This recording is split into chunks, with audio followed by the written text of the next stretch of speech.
अस्सलाम वालेकुम व्यूअर्स, कैसे हैं आप। आई होप कि आप सब खैर खैरियत से होंगे। अल्लाह पाक आप सबको खैर खैरियत से ही रखे, अपने हिफ्ज़ व अमान में रखे, जहाँ भी रहें खुश रहें। खाल के कायनात आप पर, आपके घरों पर, आपके बच्चों पर अपनी निगाही करम करे। आमीन सुम्मा आमीन। चलते हैं अपनी रेसिपी की तरफ। बना रही हूँ मैं टमाटर गोश्त एंड प्याज, यानी कि मसाले वाली हांडी, टमाटर गोश्त का मसाला। तो सबसे पहले मैंने प्याज छील के धोए हैं और अब मैं इनको काट रही हूँ इस तरीके से। हम सारे प्याज जो हैं उनको काट लेंगे। ये देखिए माशाल्लाह से ऐसे सारे प्याज जो हैं उनको हम काट लेंगे। टमाटर भी मैं अच्छे तरीके से छील के धो चुकी हूँ, पहले धोए हैं फिर छीले हैं। तो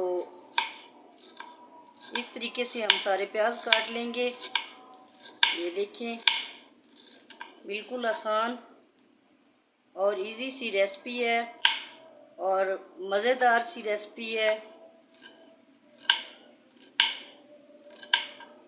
इस तरीके से हम सारे प्याज माशाल्लाह से प्याज़ों की होगी है कटिंग।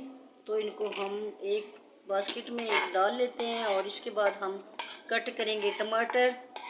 तो मिकदार क्या है, मेरे पास ये हाफ़ केजी प्याज थे और तकरीबन 3 पाव मेरे पास टमाटर हैं, जो कि मैंने धो के छील चुकी हूँ जिनको मैं। तो अब हम टमाटर काटेंगे। तो इसी तरीके से हम टमाटर जो है उनको काट लेंगे। ये देखिए, छिलका उतार लेने से ये जल्दी गल जाते हैं और इनका फ्लेवर भी माशाल्लाह बहुत प्यारा आता है, बहुत मज़ेदार होता है। इस तरीके से हम सारे टमाटर भी काट लेंगे। तो ये बड़ी यूनिक सी रेसिपी है और सबकी पसंदीदा है, सभी इसको शौक़ से खाते हैं। और ये जैसे कढ़ाई गोश्त होता है वैसे ही इसकी भी ये टिप है और इसी तरीके से ये बनते हैं। तो सारे प्याज टमाटर जो है वो मैंने इसी तरीके से काट लेने हैं। ये 3 पाव टमाटर है मेरे पास, हाफ़ केजी मेरे पास चिकन है और बाकी मसाले फिर इसी मिकदार से हमने डालने हैं जिस हिसाब से चिकन है और सब्ज़ी है, इसी तरीके से। तो ये देखिए माशाल्लाह से इस तरीके से हम सारे गोल गोल टमाटर काट लेंगे। ये देखिए, तो कोई भी चीज़ बनाना नामुमकिन नहीं है, मुमकिन नहीं है। हर रेसिपी जो है वो आसानी से हम बना सकते हैं। हमारी बच्चियाँ, बेटियाँ, बहनें, माएँ, सबको शौक़ होता है, हर कोई बना लेता है। तो मेरी भी ये पसंदीदा रेसिपी है, इसलिए मैं आप लोगों से शेयर कर रही हूँ। आसान रेसिपी, आसान तरीका और जल्दी से बनाने का तरीका ये मैं आप सबको बताती हूँ। और इसी तरीके से मैंने सारे टमाटर जो है उनको काट कर लिया। माशाल्लाह से सारी सब्ज़ी की कटिंग हो गई है, टमाटर भी कट गए हैं, हरी मिर्चें मैंने कुछ काटी हैं और कुछ ऐसे ही मैंने साबुत रखी हैं। तो अभी मैं चूल्हा जलाती हूँ और करते हैं हम स्टार्ट अपना काम। चूल्हे पे मैंने रखी है अपनी प्यारी सी कढ़ाई और इसके अंदर मैंने डाल दिया है घी। तो अब सबसे पहले मैं इसके अंदर डालूँगी प्याज। ये देखिए, जो मैंने प्याज काटे हैं वो मैंने इसके अंदर सारे प्याज डाल दिए हैं। तो पहले हम प्याज़ों को फ्राई करेंगे।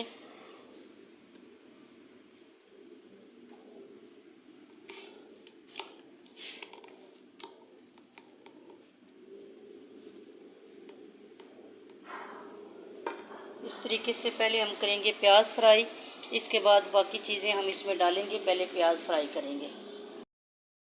जैसे ही प्याज फ्राई हुए हैं तो मैंने इसके अंदर डाल दिया है चिकन। अब हम चिकन को अच्छे तरीके से फ्राई करेंगे। तो माशाल्लाह से चिकन भी फ्राई हो रहा है प्याज़ों के साथ और इसका जैसे ही कलर गोल्डन आ जाएगा तो बाकी मसाले हम डालेंगे।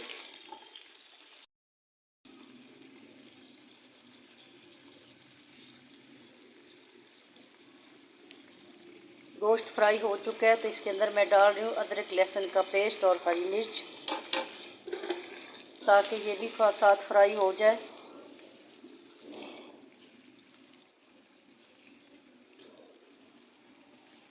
अदरक लहसुन के पेस्ट को अच्छे तरीके से फ्राई करना है ताकि इनकी स्मेल जो है वो ख़त्म हो जाए, अदरक कच्चा ना रहे, लहसुन कच्चा ना रहे। इस तरीके से हम इसको अच्छे से कर लेंगे फ्राई।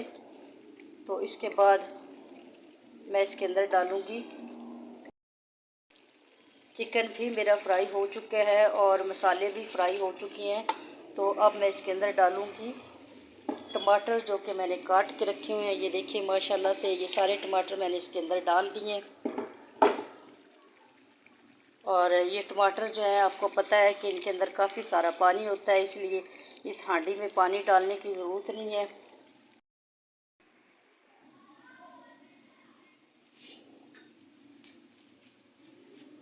टमाटर डाल के तो मैंने इनकी ऊपर से प्लेट बंद कर दिया है इस तरीके से, ताकि ये अपना पानी निकालें। और जैसे ये पानी निकालेंगे ये गल जाएंगे। इसके बाद हम इसमें दूसरे मसाले ऐड करेंगे। तकरीबन 2 या 3 मिनट के लिए ये जो है प्लेट इसको हमने बंद रखनी है ताकि ये टमाटर अच्छे से इसके अंदर मेल्ट हो जाए। अब देखते हैं माशाल्लाह से, देखिए टमाटरों ने कितना ज़्यादा अपना पानी निकाल रखा है। इसी पानी के अंदर ये गोश्त भी गल जाएगा और इसी पानी के अंदर ये तमाम सब्ज़ियाँ टमाटर वगैरह जो है ये गल जाएंगे। तो अब हम नेक्स्ट मसाले इसके अंदर डालते हैं। तो ये है मेरे पास हल्दी, लाल मिर्च, गरम मसाला पाउडर, खुश्क धनिया पाउडर और नमक, ये एक साथ ही मैं इसके अंदर डालने लगी हूँ और एक साथ ही इनको हम भूनेंगे। तो ये जैसे ही मैंने डाल दिए हैं तो अब 2 मिनट के लिए मैंने मज़ीद प्लेट बंद कर देनी है ताकि ये मसाले भी इसमें अच्छे से मिक्स हो जाए। जैसे ही ये पानी ड्राई होगा तो इसको हम दोबारा भूनेंगे। तो टमाटर गोश्त की रेसिपी माशाल्लाह सबकी पसंदीदा रेसिपी है, सब इसको पसंद करते हैं, बच्चे बड़े सभी शौक़ से खाते हैं। तो बहुत ही अच्छी ये बन के तैयार होती है, बिल्कुल जैसे कढ़ाई गोश्त बनता है वैसे ही ये भी रेसिपी है और बड़ी मज़ेदार रेसिपी है। आप भी ट्राई कीजिएगा और मुझे कमेंट में ज़रूर बताइएगा ये रेसिपी आपको कैसे लगी है और किस किस को ये पसंद आई है, किस किस की ये पसंदीदा डिश है। तो उम्मीद करती हूँ कि आपको ये मेरी रेसिपी पसंद आएगी। अभी 2 मिनट के लिए इसको मज़ीद ढाँप देते हैं ताकि टमाटरों का पानी अच्छे से ड्राई हो जाए और ये चीज़ें भी गल जाएँ। तो इस तरीके से मैंने इसको ढाँप दिया है और 2 या 3 मिनट के लिए इसको ऐसे ही ढाँप के पकाइए। देखते हैं अब इसको ये तक कहाँ तक पहुँची है। तो माशाल्लाह से देखिए टमाटरों ने खूब सारा पानी निकाला हुआ था जिसके अंदर ये खुद भी गल गए हैं और इन्होंने बाकी चीज़ों को भी गला दिया है, मतलब कि गोश्त प्याज वगैरह सभी इसके अंदर मेल्ट हो चुके हैं। किस वजह से? पानी के टमाटर से। जब इतने ज़्यादा टमाटर डालते हैं तो फिर पानी नहीं लगाते हांडी में। तो अगर दूसरा मटन वाला हो या बीफ हो तो फिर पानी लगाना पड़ जाता है, लेकिन वो भी पहले गोश्त जो है उसको हम अच्छे तरीके से गला लेंगे तो तब जाके इसके अंदर हम ऐड करेंगे। तो चिकन जो है इसको गलाने की ज़रूरत नहीं पड़ती, ये वैसे ही एक झांसे में गल जाता है। तो देखिए माशाल्लाह टमाटरों ने खूब पानी निकाल रखा था। तो ये है मेरे पास थोड़ा सा साबुत गरम मसाला जो कि मैं डालने लगी हूँ और ये 1 चुटकी मैंने डालनी है इसके अंदर कलवंजी। तो ये 1 चुटकी जो है ये आप ज़रूर डालिएगा, चुटकी से ज़्यादा नहीं डालिएगा। ये साबुत मसाला मैं डाल रही हूँ, पहले मैंने ग्राइंड किया हुआ मसाला डाला है तो अब मैं साबुत डाल रही हूँ ताकि ये भी इनके साथ इसका भी टेस्ट आ जाए और ये फ्राई हो जाए बीच में। तो चुटकी जो है ये जो कलवंजी है ये सुन्नत नबी सल्लल्लाहु अलैहि वसल्लम है, अल्लाहुम्मा सल्ली अला मुहम्मद व आले मुहम्मद। तो ये आप हर हांडी में 1 चुटकी, जैसे कि 2 उंगलियों के दरमियान जितनी आए इतनी चुटकी के अंदर तो आप ये ज़रूर डाला करें। इससे काफ़ी सारे फ़वाइद है इसके, तो काफ़ी सारी बीमारियों से भी बचा जा सकता है। हर चीज़ जो है वो अल्लाह ने हमारे लिए नेमत पैदा की है, हर चीज़ अल्लाह ने हमारे फ़ायदे के लिए पैदा की है। तो देखें कोई भी टमाटर इसके अंदर नज़र नहीं आ रहा, तो सारे टमाटर गल के इसके अंदर भस्म हो गए हैं।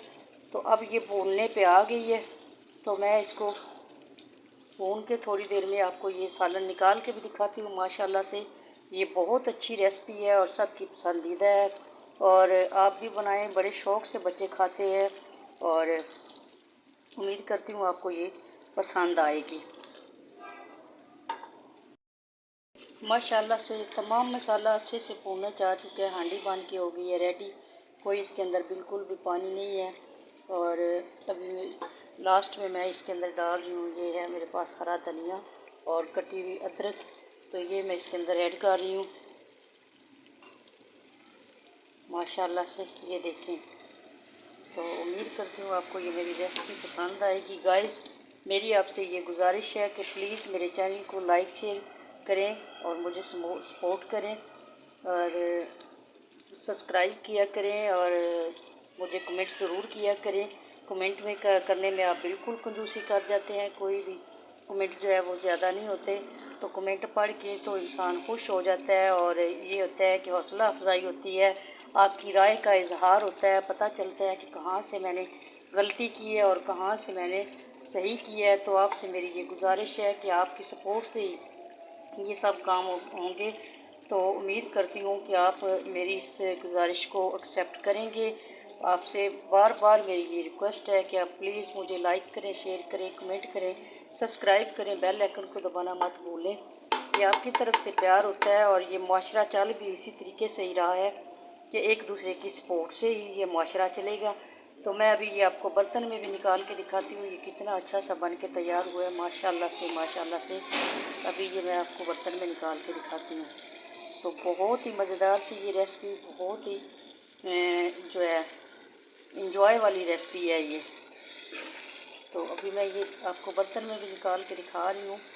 इस कदर ये मज़ेदार, खुशबूदार, खूबसूरत और अच्छी सी रेसिपी बन के तैयार हुई है। ये देखिए माशाल्लाह, ये देखिए। तो कोई भी इसमें कमी नहीं है किसी चीज़ की भी। अगर आपको ये पसंद आए तो प्लीज़ मुझे लाइक शेयर और कमेंट ज़रूर किया करें और मुझे कमेंट में अपनी राय का इज़हार करें और ये बताएं कि ये आपको कैसी लगी है। उम्मीद करती हूँ आपको पसंद आएगी। तो नेक तमन्नाओं और नेक दुआओं के साथ अल्लाह हाफ़िज़।